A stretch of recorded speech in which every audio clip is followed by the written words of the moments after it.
ایک وسوسہ یہ بھی آتا ہے کہ اگر اللہ کی راہ میں دے دیا تو مال کم ہو جائے گا. قرآن مجید نے اس کو بھی بیان کیا، فرمایا شیطان نہ تمہیں ڈراتا ہے تنگ دستی سے کہ خرچ کر دو گے تو پتہ نہیں کیا ہو جائے گا، تمہیں ڈراتا ہے. اور میرے نبی پاک علیہ السلام نے وعدہ فرمایا. حضور کیا فرماتے ہیں؟ مشکاہ شریف میں موجود ہے. اللہ کے محبوب فرماتے ہیں تو صدقہ کر، صدقہ دینے سے مال کم ہوتا ہی نہیں. قربان جائیں، کیا جملے ہیں، کیا حسن ہے.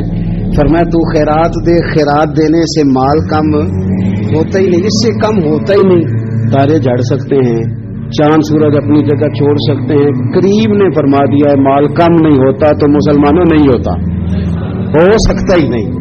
صدقات خیرات دینے سے مال کم، آپ یقین کریں اس حدیث پر وجد ہوتا ہے کہ تم صدقات دو، خیرات کرو، مال کم ہوتا ہی نہیں. اللہ کی راہ میں دینے سے کمی آتی ہی نہیں. یہ مدینے والے رسول نے فیصلہ فرما